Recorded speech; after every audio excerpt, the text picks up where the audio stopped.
Wage compliance, as we all know in Australia, has been a trending topic for over the last few years. A greater spotlight shown towards organizations to ensure that they are meeting their requirements to pay their employees the correct wages and increments.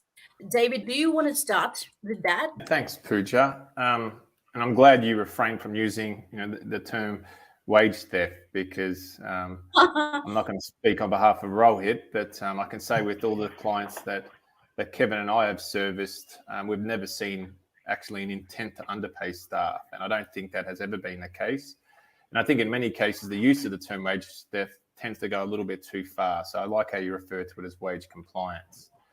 There are definitely circumstances where organisations haven't had the policies and procedures in place, or the systems set up correctly to record time correctly or calculate payroll.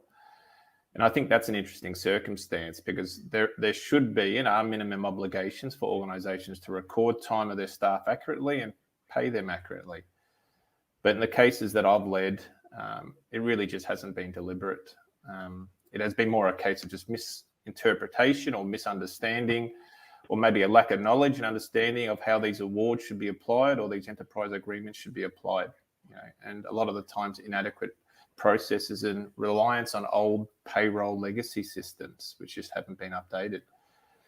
I mean, on the financial magnitude of wage compliance, you just have to read the papers to understand the size of some of these underpayments. Given the variety of the different issues that end up causing a lot of these employee underpayments, that they are significant, and they tend to go over a long period of time.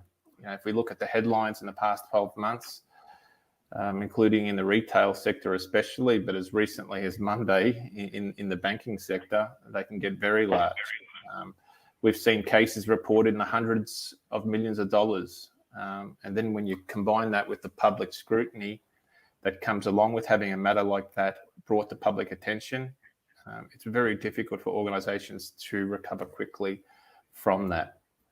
So I would say, to your question, Pooja, about wage compliance, I think it needs to be front and centre of organisations, because the effects of wage mismanagement are much broader than just merely the financial impact. I mean, you have the effect on an organisation's workforce, your people, your most important asset.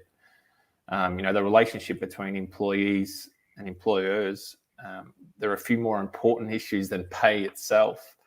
It's a legal bond, but more importantly, it's a cornerstone of trust. And employees expect that it's done correctly and it's done on time. Where it goes wrong, it goes beyond the professional realm, and it gets very, very personal for the employee and the workforce. It can be extremely explosive, and when you add unions involved, it becomes even worse. This leads to a complete breakdown in trust,